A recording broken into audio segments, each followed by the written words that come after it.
आप ही सोचिए, 3 मेंबरी समिति है जिसमें माननीय प्रधानमंत्री जी हैं, मान लेते हैं हमारे सदन के लीडर ऑफ ऑपोजिशन मल्लिकार्जुन खड़गे जी उसके सदस्य हैं, और 3rd मेंबर अर्जुन मेघवाल जी कानून मंत्री यहां बैठे हैं वो हैं। अब इनकी बैठक चल रही है, इसमें माननीय प्रधानमंत्री जी कहते हैं कि मैं रमेश नाम के शख्स को चीफ इलेक्शन कमिश्नर बनाना चाहता हूं।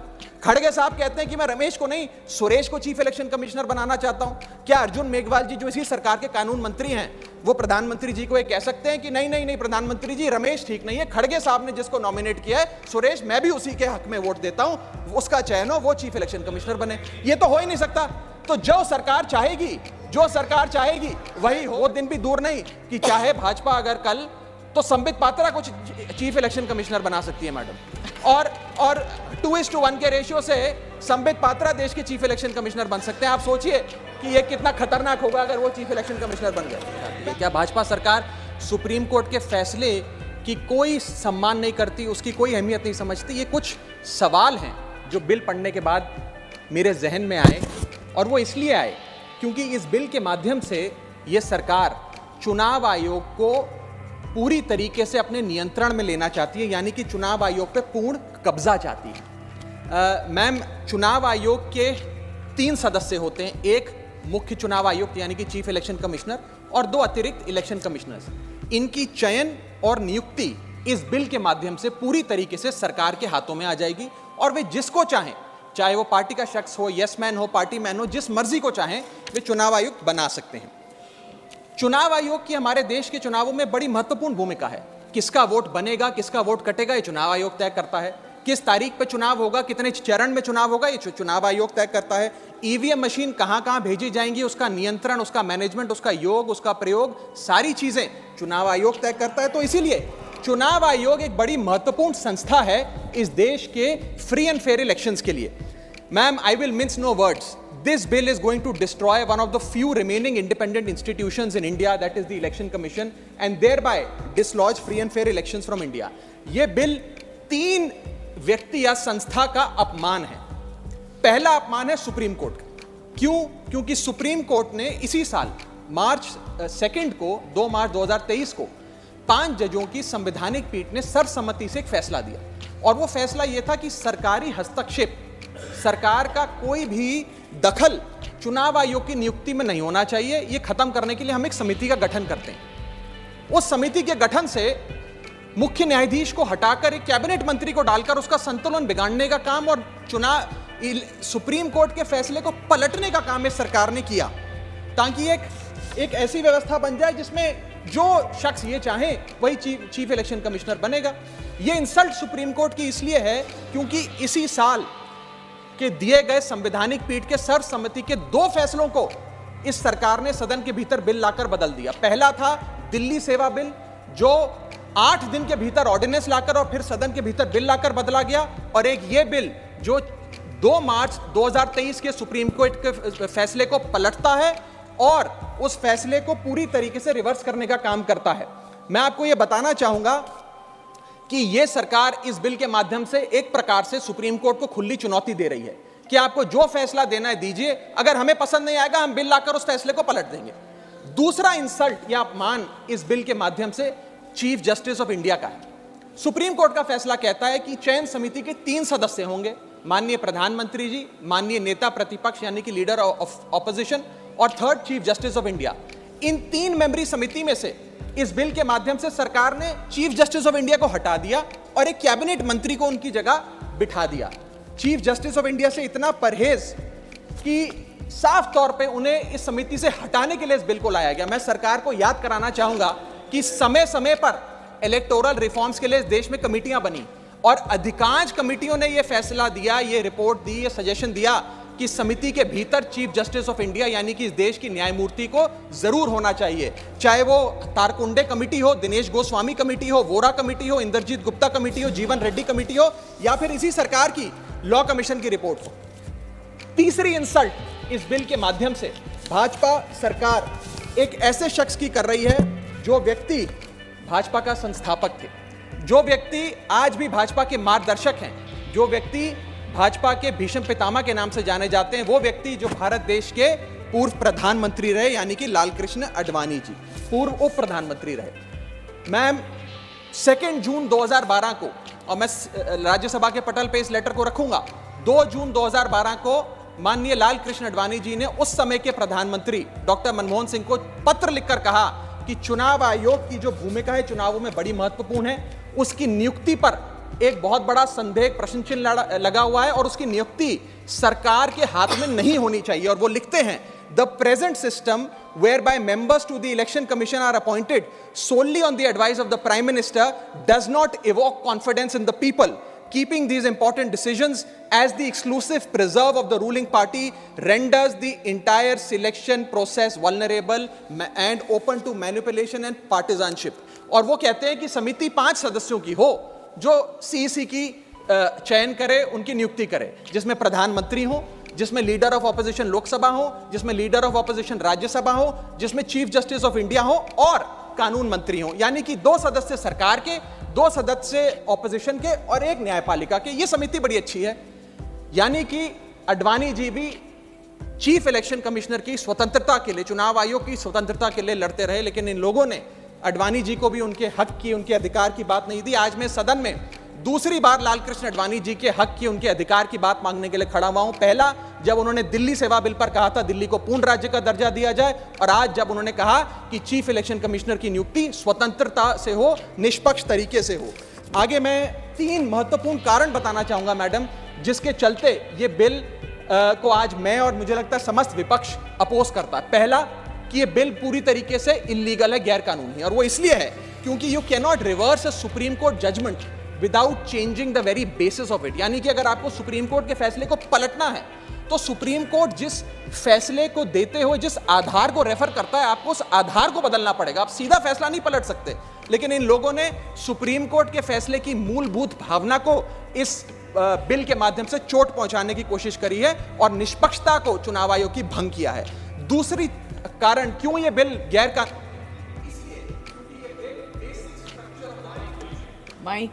मेरा माइक चला गया, क्योंकि यह bill basic structure of the constitution के खिलाफ है। Basic structure of the constitution है free and fair elections. Basic structure of the constitution है निष्पक्ष चुनाव और डेमोक्रेसी। अगर बायस्ड इलेक्शन कमीशन होगा तो चुनाव भी बायस्ड होगा। अगर गैर निष्पक्ष तरीके से चुनाव आयोग चुना जाएगा तो हिंदुस्तान में चुनाव भी गैर निष्पक्ष तरीके से होंगे। इसीलिए यह basic structure of the constitution को भी पूरी तरीके से वायलेट करता है। मैम, मैं आगे बताना चाहूंगा कि दूसरा महत्वपूर्ण कारण क्यों यह बिल एक प्रकार से सरकार के हाथ में चुनाव आयोग का पूरा नियंत्रण दे देता है। Why is the selection committee biased in the favor of the government? Supreme court ने कहा 3 मेंबरी समिति होगी जो तय करेगी कि चुनाव आयोग में कौन कौन बैठेगा, प्रधानमंत्री, लीडर ऑफ ऑपोजिशन और चीफ जस्टिस ऑफ इंडिया। इसमें से चीफ जस्टिस ऑफ इंडिया को निकाल बाहर कर एक कैबिनेट मिनिस्टर को इसमें डालकर पूरा नियंत्रण सिलेक्शन समिति का इन लोगों ने बिगाड़ दिया, जिसके चलते आज इस समिति में सरकार के पास 2 वोट हैं। 2:1 से सारे फैसले मेजॉरिटी से सरकार ले सकती है। इसमें सर्वसम्मति से फैसला नहीं लेना, यूनानिमिटी से फैसला नहीं लेना। सरकार चाहे तो 2:1 से कोई भी फैसला ले सकती है। यानी कि सारा नियंत्रण, कौन मुख्य चुनाव आयुक्त होंगे, कौन चुनाव आयुक्त होंगे, ये सरकार के हाथ में आ जाता है। और ये एक ऐसी व्यवस्था बनाता है कि एक पार्टी मैन, एक यस मैन चुनाव आयुक्त बन सकता है। वो दिन भी दूर नहीं कि चाहे भाजपा अगर कल तो संबित पात्रा को चीफ इलेक्शन कमिश्नर बना सकती है मैडम, और 2:1 के रेशियो से संबित पात्रा देश के चीफ इलेक्शन कमिश्नर बन सकते हैं। आप सोचिए कि ये कितना खतरनाक होगा अगर वो चीफ इलेक्शन कमिश्नर बन गए। मैं आगे चलता हूं। पैरा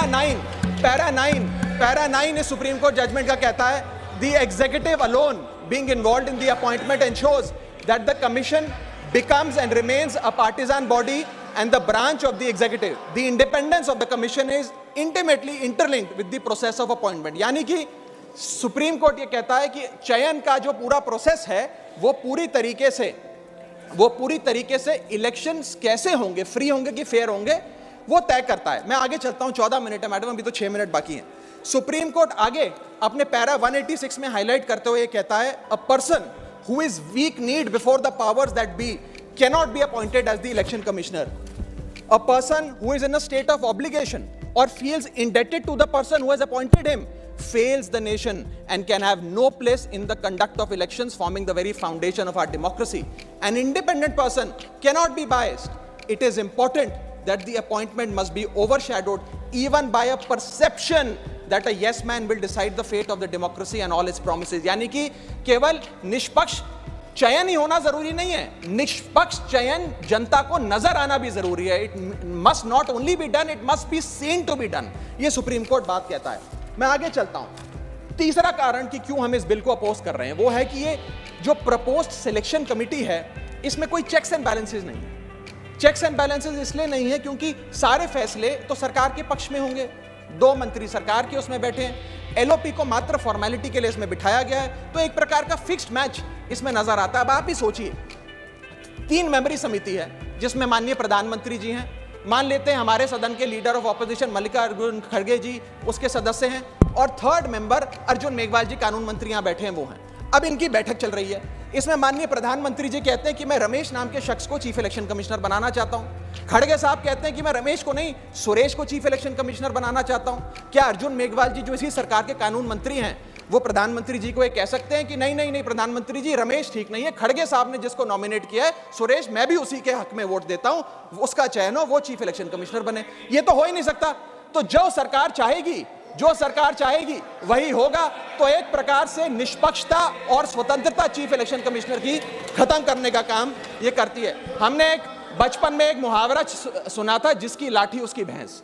तो ये पूरी तरीके से इस बिल में सिद्ध होता है कि लाठी भी इनकी, तो फिर इस कानून के माध्यम से भैंस भी इनकी. मैं आपको एक और उदाहरण के माध्यम से समझाता हूं. मान लीजिए भारत और ऑस्ट्रेलिया का क्रिकेट मैच हो रहा है. उस क्रिकेट मैच में अंपायर कौन होगा वो एक 3 मेंबर की समिति तय करेगी जो मैच कराएगी. वो 3 मेंबर की समिति में एक ऑस्ट्रेलिया के कैप्टन पैट कमिंग्स होंगे, दूसरे ऑस्ट्रेलिया के प्रसिद्ध प्लेयर डेविड वार्नर होंगे, और 3rd भारत के कप्तान रोहित शर्मा होंगे. अब ये 3 मेंबरी समिति अगर किसी अंपायर को चुनेगी तो वो अंपायर तो हमेशा ही ऑस्ट्रेलिया के साथ होगा क्योंकि 2-1 की बहुमत ऑस्ट्रेलिया के साथ है. तो क्या निष्पक्ष मैच हो सकता है? क्या इंडिया इंडिपेंडेंट मैच खेल सकती है? ऐसा ही कुछ इस चुनाव आयोग के गठन से इस बिल के आने के बाद इस देश में होने जा रहा है. मैं आगे चलता हूं मैडम, मैं आगे चलता हूं, मुझे बोलने दीजिए. इसका माध्यम, मैडम मुझे बोलने दीजिए, मुझे डिस्टर्ब ना करें. ये बिल 3 की टेस्ट पे फेल होता है. The test of independence, the test of neutrality and the test of constitutionality. ये हमारा कॉन्स्टिट्यूशनल इंपेरेटिव है कि देश में चुनाव आयोग निष्पक्ष हो ताकि चुनाव निष्पक्ष हो. अगर चुनाव आयोग निष्पक्ष नहीं होगा तो चुनाव निष्पक्ष नहीं होंगे और लोगों की आस्था इस लोकतंत्र से डगमगा जाएगी. मैं सरकार को कहना चाहता हूं, अगर सरकार सुप्रीम कोर्ट के इस फैसले को पलटना चाहती है, अगर सरकार चीफ जस्टिस ऑफ इंडिया को इस समिति से हटाने के लिए इतनी बेकरार है, तो मैं आज सुझाव लाया हूं कानून मंत्री जी. 3 सुझाव मेरे, इनमें से अगर आप कोई सुझाव स्वीकार कर लें तो मुझे लगता है सारा हाउस एक आवाज में आपके इस बिल का समर्थन करेगा. पहला सुझाव यह है, ये 3 ऑप्शन लाया हूं आपके लिए. पहला ऑप्शन यह है कि चुनाव आयोग का गठन, कौन चीफ इलेक्शन कमिश्नर होगा और कौन इलेक्शन कमिश्नर्स होंगे, इसका गठन 2 मेंबरी समिति करे जिसमें 2 लोग हों, प्रधानमंत्री और लीडर ऑफ ऑपोजिशन, ये विपक्ष के नेता. ये 2 मेंबर्स सर्वसम्मति से फैसला ले, यूनानिमिटी से, क्योंकि 2 लोगों में मेजॉरिटी तो हो नहीं सकती. तो 2 लोग सर्वसम्मति से फैसला ले, जो भी नाम तय करेंगे हम सब मान जाएंगे. ये ऑप्शन 1. ऑप्शन 2 मैं देना चाहूंगा सरकार को, जो लालकृष्ण अडवाणी जी ने दिया था. लालकृष्ण अडवाणी जी की बात मान लीजिए, मेरी मत मानिए, आपको आम आदमी पार्टी तो पसंद नहीं, पर अपने पेट्रियार्क फाउंडिंग फादर, आपके पितामह भीष्म लालकृष्ण अडवाणी जी का फॉर्मूला ले लीजिए. 5 मेंबरी समिति, प्रधानमंत्री, कानून मंत्री, leader of opposition in Lok Sabha and Rajya Sabha और चीफ जस्टिस ऑफ इंडिया. ये 5 मेंबरी समिति एक निष्पक्ष चुनाव आयोग का चयन कर लेगी. और तीसरा ऑप्शन, अगर ये दोनों ऑप्शन आपको पसंद नहीं, तो मैं आपको वो ऑप्शन बताना चाहूंगा जो कॉन्स्टिट्यूएंट असेंबली में प्रोफेसर शिबन लाल सक्सेना ने दिया था. वो था कि जो भी नाम ये चयन समिति तय करे वो नाम सदन के भीतर लाए जाएं और 2/3 बहुमत लोकसभा और राज्यसभा से नाम पास हो जाए, वो आदमी चीफ इलेक्शन कमिश्नर बन जाए. मैं सकारात्मक बहस कर रहा हूं, मैं ऑप्शन लाया हूं. ये इन 3 ऑप्शंस में से कोई भी ऑप्शन चुन लीजिए. सारे विपक्ष को मनाने की, एकजुट करने की जिम्मेदारी मेरी. मैं अंत में अपनी बात समाप्त करने से इतना बस कहना चाहूंगा मैडम कि ये बिल एक डे लाइट रॉबरी है हमारे देश की डेमोक्रेसी की, लोकतंत्र की. इस बिल के माध्यम से भाजपा डेमोक्रेसी को हाईजैक करना चाहती है. And I on behalf of the Aam Aadmi Party oppose this bill, vehemently oppose this bill, because this bill will ensure that India, which is today known as the mother of democracy, will tomorrow unfortunately be known as for mockery of democracy. Mother of democracy से mockery of democracy तक का सफर आप इस bill के माध्यम से तय करने जा रहे हैं। मैं हाथ जोड़कर आपसे विनती करूंगा, इस बिल को वापस लीजिए। लोगों की देश के लोकतंत्र में बहुत आस्था है, उस आस्था से खिलवाड़ करने का काम मत कीजिए। बहुत बहुत शुक्रिया। जय हिंद, जय भारत।